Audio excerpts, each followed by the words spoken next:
Bienvenidos a un episodio más de Escena del Crimen. Hoy vamos a contar una historia del año 2019. Una historia que va a ser tal vez un tanto reiterativa para muchos. Otros la vivieron. En algún momento de sus vidas la vivieron cuando en una tarde de domingo o un fin de semana fueron a disfrutar de un partido de fútbol. Fueron solos, con un amigo, con la familia. Y en medio de ese día que tenía que ser fiesta, porque uno va para entretenerse, para apoyar a su club, ocurre el episodio de violencia que es lastimosamente un clásico. Lastimosamente porque las autoridades no tienen o no hacen lo que tienen que hacer, por lo que ya hablamos muchas veces en todos los espacios informativos con respecto a la responsabilidad de cada institución deportiva de hacerse cargo de esto que se llama el cáncer en el deporte, que son las barras. Un voto, un apoyo y a cambio se les libera todo. Y nuevamente sucedió en una tarde de domingo, cuando había un partido importante entre dos clubes de nuestro país y se hizo prácticamente una operativa, porque fue premeditado esto, una operativa, un plan para distraer a la policía y lograr el objetivo, que era atentar contra otra persona que ya la tenía aparentemente jurada contra esto. Era prácticamente una vendetta. Bienvenidos a un episodio más de Escena del Crimen. Hoy en la línea de fuego.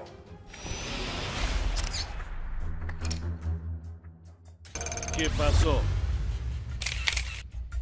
19 de mayo del año 2019. Los alrededores del estadio Luis Alfonso Gianni, donde Sol de América se preparaba para enfrentar a Cerro Porteño, empezaba a llenarse de hinchas. Entre ellos Matías Sebastián Ortellado Mendoza, un hincha apasionado y miembro del Comando Lambaré, la barra brava del Ciclón. Llegaba con la adrenalina a flor de piel, listo para animar a su equipo en lo que prometía ser un partido vibrante. Sin embargo, esa tarde el fútbol se vio empañado por una violencia irracional que transformó la pasión en tragedia. Matías Sebastián Ortellado Mendoza, de 23 años, de nacionalidad paraguaya, domiciliado en la ciudad de Lambaré. Su profesión consignaba como estudiante.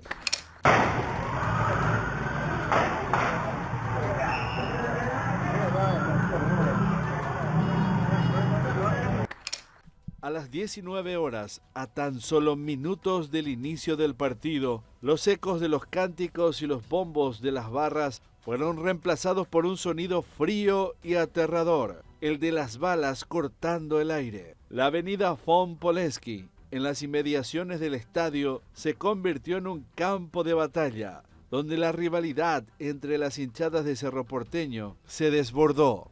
Piedras, gritos y disparos comenzaron a tomar por secuestro el ambiente, convirtiendo la escena en un caos descontrolado. Matías, como tantos otros, quedó atrapado en ese frenesí de odio. El destino de Matías estaba sellado antes de que el árbitro diera inicio al partido. Y acá en este mismo lugar, cuando se encontraron, dispararon 12 por 1. Pues ese 12 por 1 yo entiendo es para despistar a los policías. Dispararon 12 por 1 y en ese interín salió el disparo, 3 disparos nosotros escuchamos. Y eso es lo que ocurrió y después corrieron todos los de comando. Comisario de la plaza le disparó a nuestro encargado, a nuestro jefe de San Isidro. Eso es lo que ocurrió en ese. El disparo del 12 por 1 era para despistar, yo creo que a nosotros. Totalmente. ¿Hubo disparo de ambas partes? No hubo. Hubo como te dije, 12 por 1 lo que se escuchó y detrás de ese 3 disparos, solamente eso es lo que ocurrió. 3 disparos se incrustaron en su cuerpo, uno en el glúteo, otro en la espalda y un tercer disparo en el muslo. El joven cayó al suelo, mientras el humo de los gases lacrimógenos lanzados por la policía intentaba dispersar a los furiosos hinchas. Varias personas que pasaban por la zona en sus vehículos quedaron atrapados en la escena, espectadores involuntarios de una batalla que no era la suya. La confusión reinaba. La policía intervino con cascos azules, deteniendo a 15 personas, pero para Matías ya era demasiado tarde. Lo llevaron a urgencias del hospital de Villa Elisa.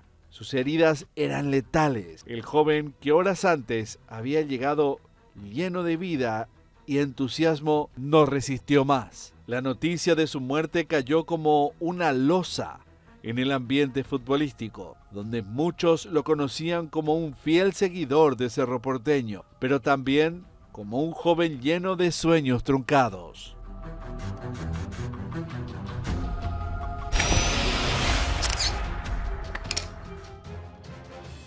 Heridas que hablan. Vamos a entrar en detalle de lo que habría sucedido en ese momento con el cuerpo de Matías.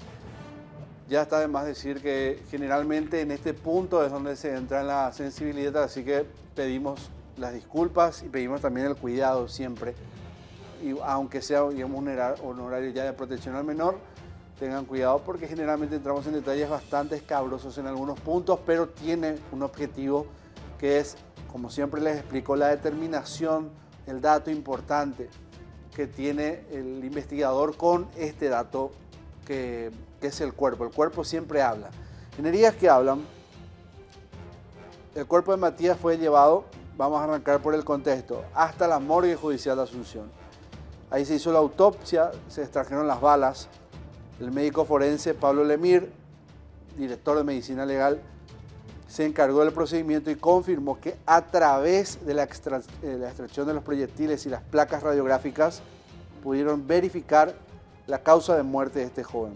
Matías falleció a raíz de una lesión en ambos pulmones y en los vasos sanguíneos a nivel del tórax. Esto le provocó una hemorragia interna y finalmente un paro cardiorrespiratorio. Recibió un total de 3 impactos, 2 de ellos con características penetrantes, es decir, tenía orificio de entrada, pero no de salida. Además de otro con característica perforante, el cual sí tuvo una desembocadura, sí tuvo orificio de salida.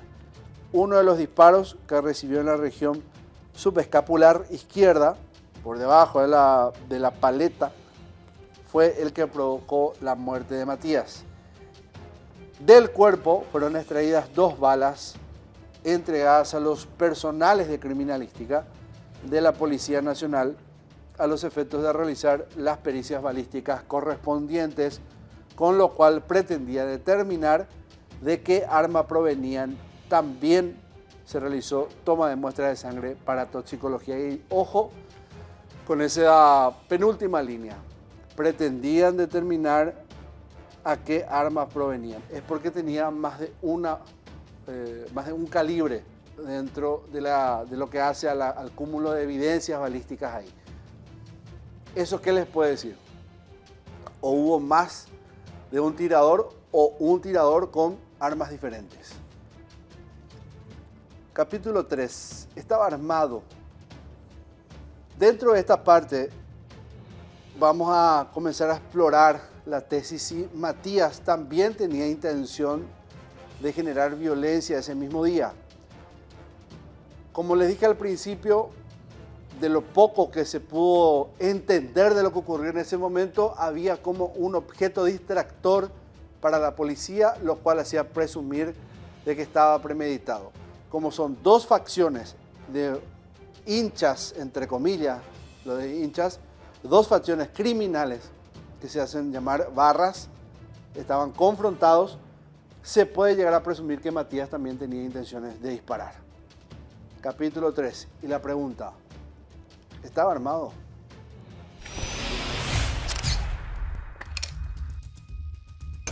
¿Estaba armado? En el lugar del asesinato de Matías Sebastián Ortellado Mendoza, las autoridades policiales encontraron un arma de fuego a escasos metros del cuerpo de la víctima. Inicialmente, las investigaciones sospecharon que podría tratarse del arma homicida. Sin embargo, luego de extraer las balas del cuerpo de Ortellado, la pericia forense confirmó que no coincidían con el arma hallada, descartándola como la responsable del crimen. A raíz de esa revelación, Surgieron nuevas hipótesis. Una de las más fuertes indicaba que aparentemente el arma encontrada en el lugar podría haber pertenecido a la propia víctima, Matías Ortellado, lo que complicaría aún más el caso. La víctima también estaría armada, pero aparentemente no anduvo su pistola y tiró bajo el auto. Bueno, no podemos descartar nada. Todavía no sabemos si es de la víctima o es el arma utilizada, no sabemos todavía. Ahora, el arma, como ustedes saben, está a 2 pasos de donde cayó la víctima en este caso. Sin embargo, esta suposición quedó como una confusión o algo sin cerrar hasta el día de hoy. En su momento analizaron las circunstancias exactas en las que apareció el arma en la escena del crimen. Pudo haber sido plantada. Según los datos recabados por el equipo de criminalística, el arma utilizada para acabar con la vida del joven hincha de Cerro Porteño fue un revólver calibre 38, distinto al hallado en el lugar. Las investigaciones seguían su curso y los peritos trabajaban para obtener más evidencia que permita arrojar luz sobre los eventos que llevaron al trágico desenlace y de esta manera identificar al verdadero responsable del asesinato.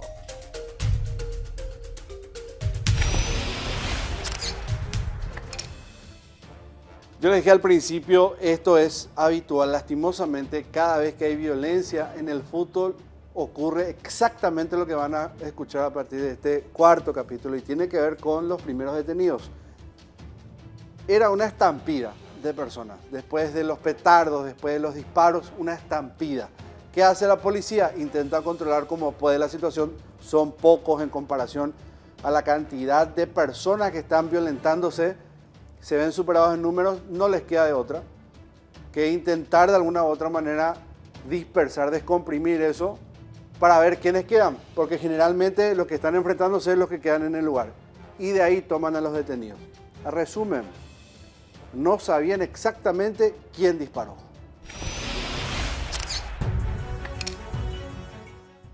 Primeros detenidos. La confusión reinante facilitó la huida de algunos responsables, pero otros no tuvieron la misma suerte. 10 hinchas fueron detenidos en el lugar de los hechos, pero la investigación apenas comenzaba. En las horas siguientes, la policía rastreó pistas que los llevaron a múltiples operativos. Uno de ellos tuvo lugar en el barrio San Isidro de Lambaré, donde Jorge Joel Ocampos López fue detenido por su presunta implicación en la muerte de Matías. En su casa, los agentes encontraron una gorra que decía La Plaza, facción opuesta a la que pertenecía Matías, y en la que ya se tejía la posibilidad de una traición interna como el verdadero móvil del asesinato. Miembro de La Plaza. ¿Y qué pasó el domingo? ¿Vos estabas, participaste? El domingo yo estaba en casa con mi hija, estaba cuidando. No me fui a la cancha. No te fuiste a la cancha. Sin embargo, ellos dicen que reconocerte en el circuito cerrado, Jorge. ¿Y cómo se ve? No, que no soy yo.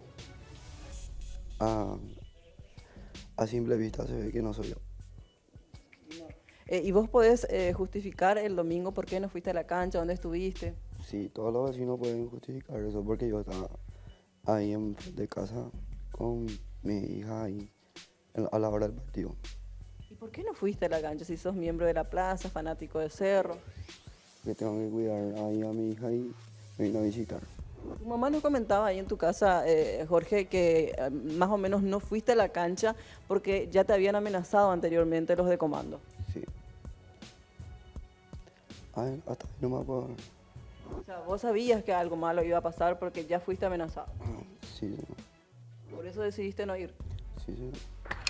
El operativo se extendió y en otro procedimiento fue detenido Carlos Rubén Jara Benítez, también de la ciudad de Lambaré. La policía aseguraba que tanto él como Matías habían sido protagonistas de una pugna por el control del grupo de hinchas y que los disparos fatales podrían haber sido el resultado de una disputa interna por lealtades quebradas. Pero sos miembro de La Plaza. Sí, me solía ir a la vez con él. ¿Y el domingo vos qué estuviste haciendo? Estaba con mi novia en casa, estaba arreglando mi moto. No me fui porque llovía los días. ¿Pero vos sabías de este problema que había entre Comando y la plaza? No, ¿No supiste ninguna amenaza, nada? había rumores de que iba a haber quilombo, pero no sabía qué iba a pasar. ¿Y ustedes le conocían a Matías Ortellado, este líder del Comando que falleció?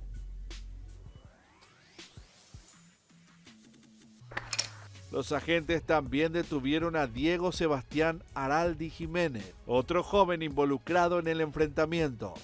Con apenas 22 años, Araldi intentó escapar en un taxi de la zona del crimen, pero fue interceptado por la policía cerca de las 21:30 horas. Lo que pocos sabían en ese momento era que Araldi ya contaba con una orden de captura pendiente por robo agravado, y su conexión con el asesinato de Matías no hizo más que sumar a su oscuro prontuario. Hay 25 detenidos en la comisaría 13 ahora. Uno sería el presunto sospechoso de haber hecho el disparo. Son personas que estaban en el lugar en el momento que ocurrió el hecho. Todavía no tenemos ninguna declaración de algún Diego testigo. Sebastián Airaldi nos dicen que sería la persona identificada.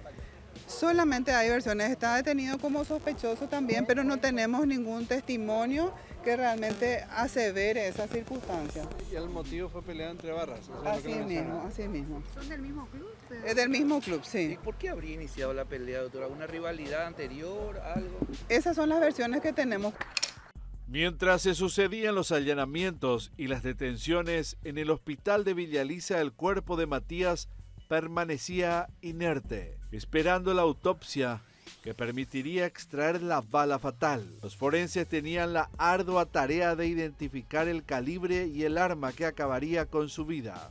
Aquella bala no solo sería clave para cerrar el caso, sino también para desvelar quién, dentro de la hinchada que tanto amaba, fue capaz de traicionarlo. Todavía no hemos probado al 100%, pero nos faltan algunos elementos que estamos arrimando, cotejando datos, más nos falta hacer algunos allanamientos, aprehensiones, y también podrían aportar, si estos dos sujetos dicen no ser, pueden aportar algo importante para el Ministerio Público y los investigadores a los efectos de llegar al autor principal de ese hecho tan lamentable. Esa noche, Villa Elisa dormía en silencio, pero las voces de la tragedia resonaban entre las calles vacías. En un deporte que debía unir, la pasión desbordada se había convertido en el peor enemigo.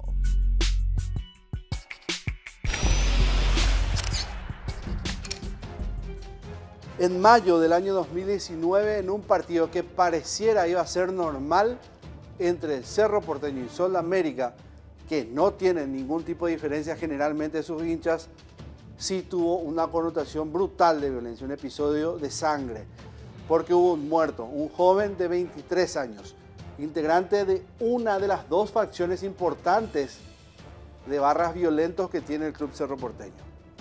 Para este instante de la historia que estamos contando, la policía no sabía quién de más de 20 personas era responsable de los disparos. Ellos sabían muy bien que es algo muy común, lastimosamente, que los hinchas llegan a ocultar armas en puntos estratégicos de camino a la cancha. Sabiendo este dato, aún más desconocían quién pudo haber disparado, quién estaba o no armado en ese momento. De hecho, el cuerpo de Matías en una autopsia presentaba más de un tipo de calibre que le habría perforado el cuerpo. ¿Quién era responsable de esta muerte? ¿A quién se le atribuiría y cómo seguiría este proceso? A la vuelta de esta primera pausa en este capítulo, En la Línea de Fuego, uno más de Escena del Crimen.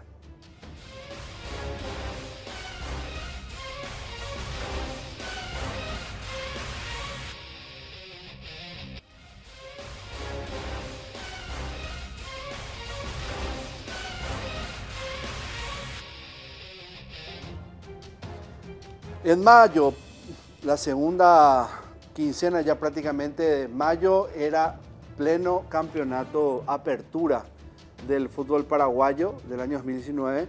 Cerro Porteño se enfrentaba a Sol de América, un domingo tranquilo, donde probablemente no iba a haber incidentes, probablemente, pero esta ocasión sí hubo, y lo que se creyó ya con posterioridad es que esa confrontación de dos facciones de hinchas violentos de Cerro Porteño ya se traían jurada desde hace bastante tiempo, y ese día era día de ajustar cuentas.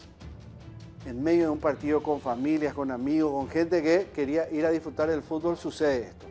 La policía sobrepasada, confundida y aturdida por la explosión de petardos, no ve el momento exacto entre el enfrentamiento a balazos que ocurre en las inmediaciones del estadio. Ahí muere Matías Hortellado, un joven de 23 años de la ciudad de Lambaré, integrante de una de las facciones fuertes, pesadas, violentas de este club, y había más de 20 detenidos tras dispersar a la gente en ese lugar. ¿Quién fue el tirador? Iba a ser difícil de determinar. A partir de acá, de esta segunda parte, por decirlo así, dividido por nuestra pausa, vamos a comenzar a desglosar un poco la investigación de casos bastante complejos de este tipo y que son muy reiterativos y que se llevó varias vidas ya en nuestro país. ¿Cómo continúa esta historia? ¿Quién iba a ser el responsable de los disparos? ¿Había más o no de un tirador? Siguiente capítulo.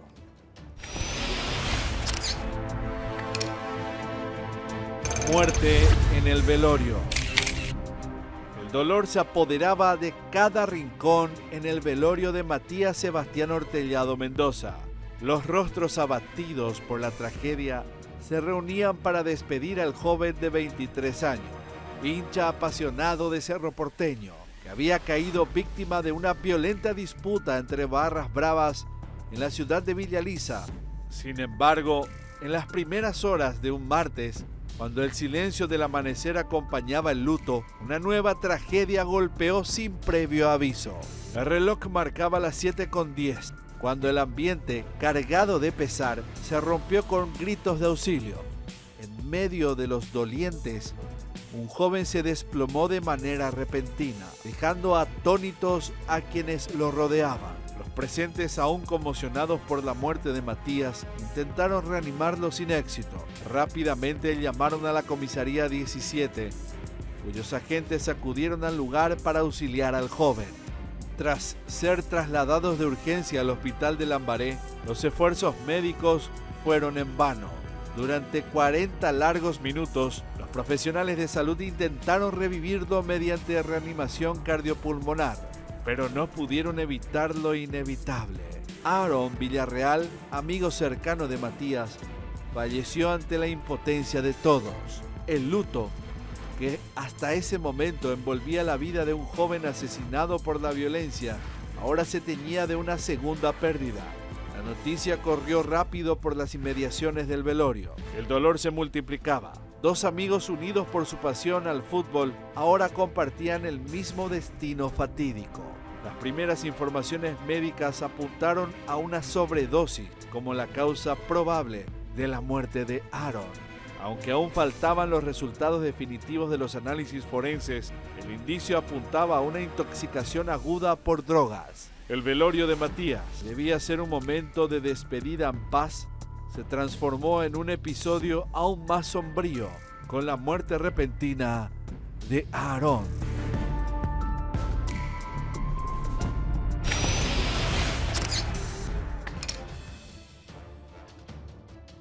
Quizás esta paradoja de la muerte, probablemente uno de los mejores amigos de Matías, por efecto del consumo de drogas, sea la explicación de qué había detrás de este enfrentamiento. Siempre, y esto es porque evidentemente no tiene un estudio de criminología, al menos acá en nuestro país, con profundidad, con exactitud y el rigor científico, pero sí se dice, digamos, empíricamente, estos problemas son directamente desembocadura de la lucha de territorio, y el territorio es para vender drogas. Y el evento deportivo, el fútbol, es un motivo para ir a vender esto. Entonces, por eso digo paradójico. Ahora, ¿por qué es tan violento y encarnizado esto? ¿Y por qué generalmente los que integran estos grupos actúan como verdaderos criminales? como uno generalmente destila ver en la frontera o dentro de grupos organizados que se dedican al asalto, al sicariato. A partir de este capítulo van a ver a qué me refiero, porque el tirador fue individualizado, lo que no significa que esté identificado. Lo que primero hace la policía es buscar imágenes de la zona, y esta vez las encontró. Lo que no tenían precisamente es la identidad de ese hombre. ¿Por qué? Y porque estaba encapuchado.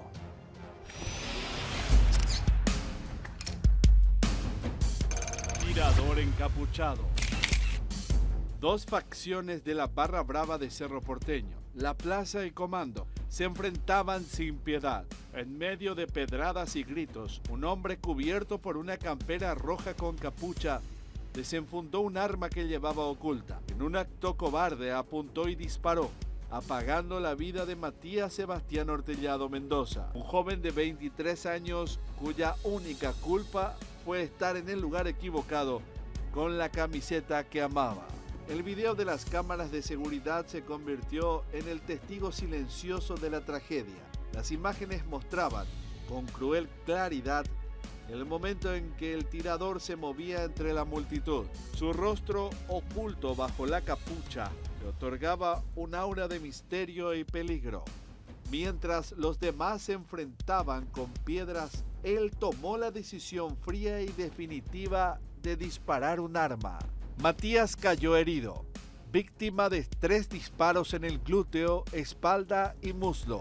Aquel disparo, salido del arma oculta del encapuchado, no solo atravesó el cuerpo del joven, sino que destrozó las esperanzas de su familia y amigos, dejando a su paso un vacío imposible de llenar. La Brigada Central de Investigación de Delitos rápidamente se hizo con el video. Las imágenes, aunque impactantes, ofrecían pocas pistas claras sobre la identidad del tirador.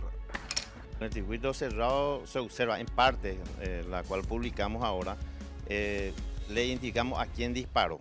Ahora lo que estamos trabajando es en identificar a esta persona, la cual se ve bien en el circuito cerrado, que es el único responsable que disparó contra el hoy enfinado. ¿Sería este joven que tiene un abrigo con capucha de color rojo? Sí, hay muchos detalles que estamos observando, tanto la característica física, contextura robusta, flaco, alto, o sea, en todo eso estamos trabajando. ¿Por qué? Porque el circuito cerrado es largo. Ellos estaban primero reunidos ahí, esta persona no tenía capucha.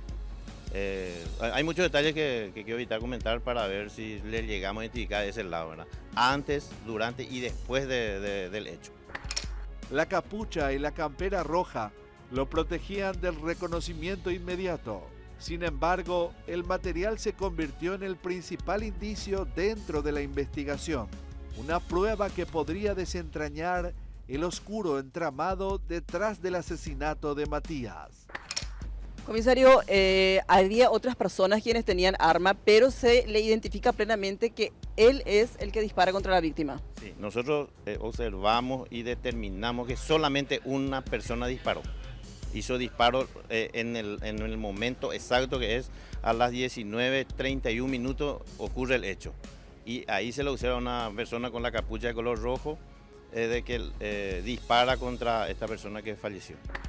La rivalidad entre La Plaza y Comando no es nueva, pero esta vez la furia que nació de una pasión desenfrenada por el fútbol se cobró una vida. El enfrentamiento, lejos de ser una simple riña entre hinchas, escaló a niveles mortales cuando el hombre de la campera roja decidió llevar un arma al encuentro, transformando la disputa en una tragedia. Para la policía, el desafío fue identificar al culpable, cuyo rostro se mantenía en las sombras, protegido por el anonimato que brindaba el tumulto de la pelea. El tirador seguía siendo un espectro en el video, un asesino que permanecía libre.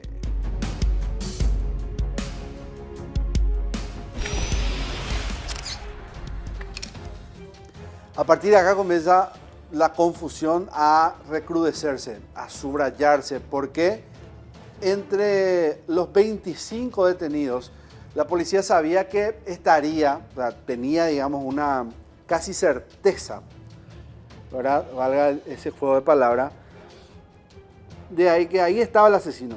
o los que dispararon, teniendo en cuenta que habría 2 calibres.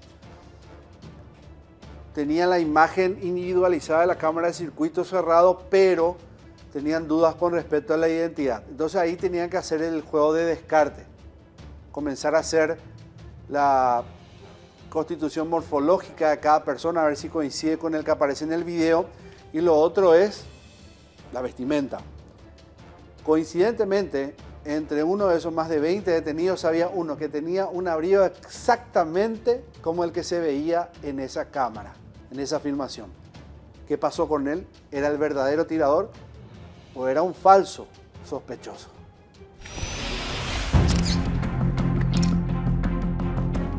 Pista falsa. El barrio de Villa Elisa seguía en estado de conmoción tras la muerte de Matías Sebastián Ortellado Mendoza. Horas después del suceso, la noticia de la captura de Diego Sebastián Araldi Jiménez, de 22 años, llegó como un rayo de esperanza para la justicia. Araldi fue detenido en circunstancias llamativas. Vestía la misma campera roja con capucha que el tirador del video de circuito cerrado, aquel hombre que desenfundó su arma en medio de la trifulca y disparó contra Matías. Todo parecía señalarlo como el culpable. Las imágenes del video eran contundentes. En ellas, el hombre encapuchado disparaba en dirección a sus contrincantes y la bala que alcanzó a Matías selló su destino trágico. La coincidencia era alarmante. Araldi, detenido al día siguiente, vestía la misma ropa que el asesino captado por las cámaras. Sin embargo, él se defendió con una explicación que muchos calificaron de inverosímil.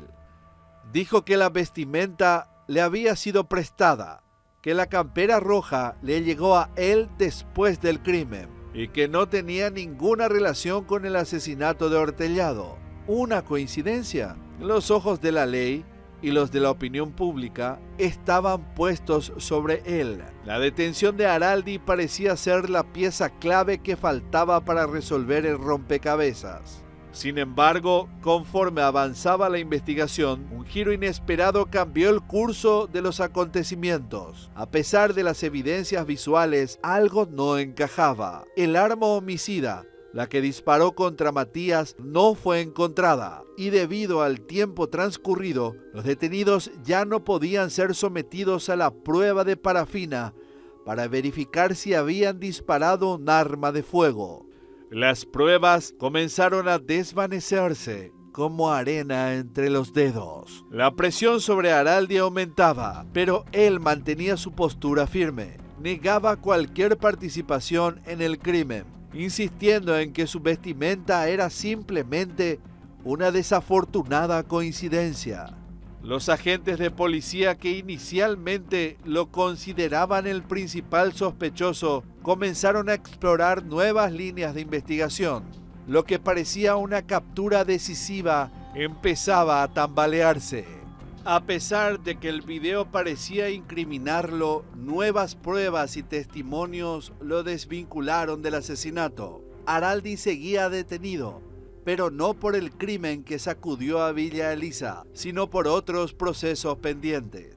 El arma, la bala y el verdadero culpable permanecían en el misterio, pero la sombra de la violencia entre hinchas seguía acechando, como una amenaza latente, esperando a cobrar nuevas víctimas. En un mundo donde el fútbol debería unir corazones, las rivalidades lo estaban transformando en un campo de batalla. Y en el centro de ese caos, la justicia para Matías Ortellado Mendoza aún esperaba su momento.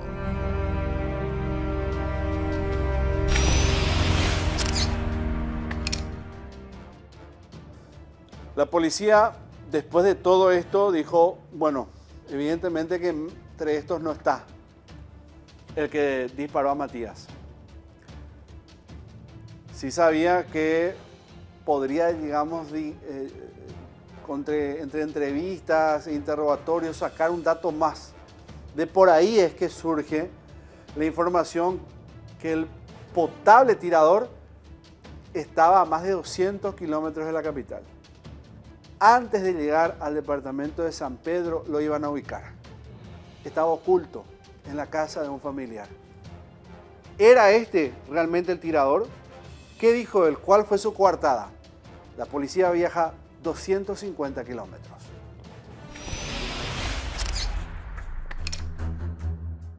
...250 kilómetros. Más de 250 kilómetros desde la capital hasta Canindeyú. Esto recorrieron los investigadores en busca del asesino.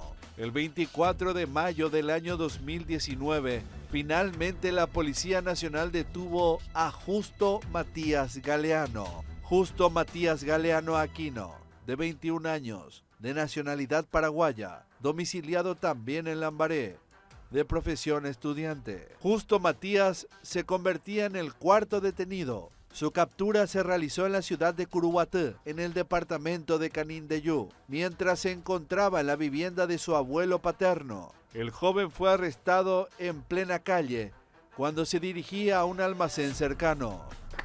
Se montó una vigilancia discreta en la casa del abuelo paterno del detenido, al cual se pudo llegar a través de, como le digo, trabajo de inteligencia, investigación y información de fuentes humanas, por la cual tuvimos esa posibilidad de la detención. No se resistió, ya prácticamente él mismo ya sabía por el caso del que se le estaba buscando. La detención de Galeano fue producto de una intensa investigación y de 2 allanamientos simultáneos realizados horas antes de su captura. Lo que pasa es que la vez pasada vinieron a atropellar a nuestra casa un grupo de muchachos así delincuentes. ¿De la barra también sería? No sé quiénes son. Entonces, por temor a eso, se fue en la casa de su abuelo. ¿Y ahí pero si hay necesidad, vamos a traerle, no hay ningún problema. ¿Tenés contacto con él? Sí, tenemos contacto, sabemos todo, perfecto. ¿Dónde sería la casa del abuelo? En Curuguatí está él. ¿No está huyendo él, señora? ¿No le estás encubriendo vos? No, para nada, para nada. Nosotros, inclusive, sí recubrimos. Estuvimos por la comisaría el lunes. ¿Él estuvo por la comisaría el lunes? Sí, estuvimos. O sea, que vos ya sabías que se le estaba buscando a él. No. Nosotros estuvimos por detrás de la denuncia del robo. Del robo de la moto. Detrás de eso estuvimos, pero no. ¿Él denunció que había recibido amenazas también cuando fue a la comisaría? No. Él me dijo, vamos a hacer una denuncia, y le dije yo, ¿qué lo vamos a hacer? Le dije yo. Y así mismo le dije frente, estaba la gente me escuchó y todo, pero no hicimos. En una vivienda ubicada en el barrio Villa Mirta de Lambaré, los investigadores incautaron elementos clave, como un celular, un calzado deportivo de color azul oscuro y una capucha roja con la inscripción RDK.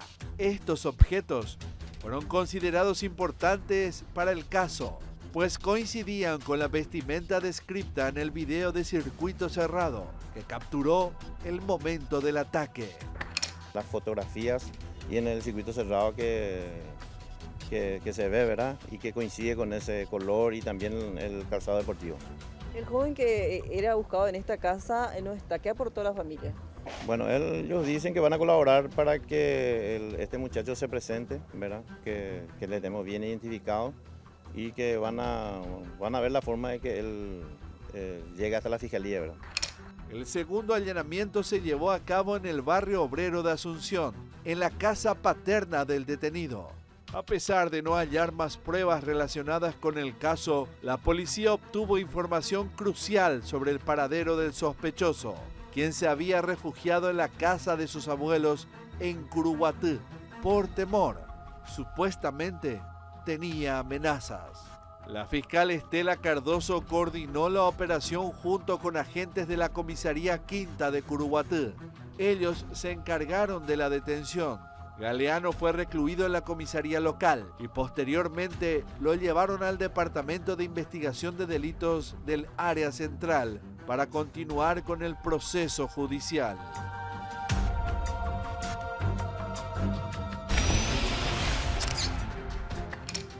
Última pausa en Escena del Crimen. ¿Cómo terminará este caso? ¿Por qué le mataron a Matías? ¿Quién era el tirador? Son muchas preguntas.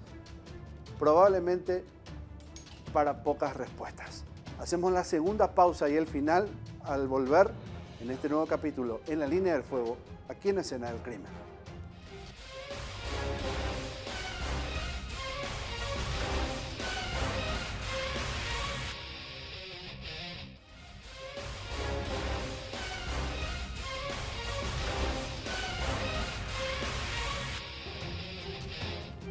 Matías Ortellado fue asesinado en mayo del año 2019. Era en medio de un partido de fútbol, de un día de fútbol, en realidad, entre los clubes Cerro Porteño y Sol de América se iba a disputar ese fútbol, pero afuera se vivía un infierno.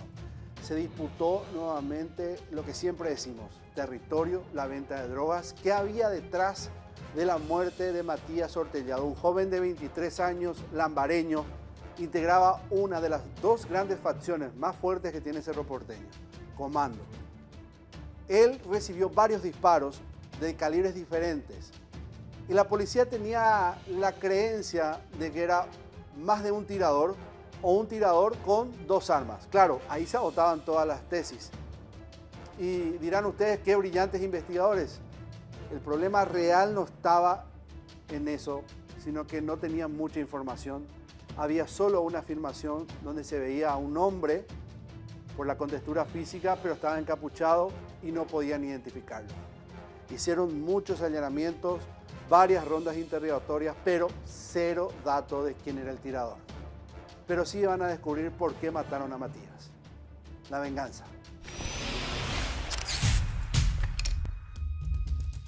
Venganza. La rivalidad entre hinchas de Cerro Porteño tiñó de sangre en las calles de Asunción, cuando el 20 de abril Jesús Alberto Monín Silva, de 22 años, murió trágicamente tras ser atropellado en medio de un enfrentamiento entre facciones de la hinchada del club. Lo que parecía una simple gresca entre fanáticos terminó convirtiéndose en una caza implacable que dejó más de una víctima fatal. El incidente ocurrió en la calle Estados Unidos y Octava Proyectada. Alrededor de las 20:15, Jesús Monín fue atropellado por un vehículo cuyo conductor escapó sin dejar rastro. En ese momento, se especulaba que el arrollamiento no fue un accidente, sino una acción premeditada. Viste que hubo una turba sobre Quinta Avenida y Prapiti, y ellos estaban saliendo del estadio y dirigiéndose hacia la calle Estados Unidos a la altura de Octava Proyectada, se produjo el hecho.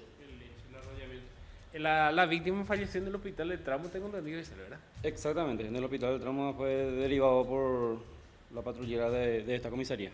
¿Se sabe la característica del vehículo?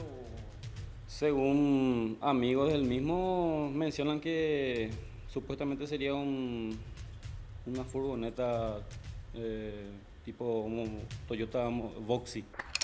Días después, un video comenzó a circular en las redes sociales. Las imágenes mostraban el caos desatado entre hinchas de Cerro Porteño y la brutalidad del enfrentamiento evidenciaba que la tragedia estaba al acecho. La barra brava, conocida como Comando, fue la primera en reaccionar.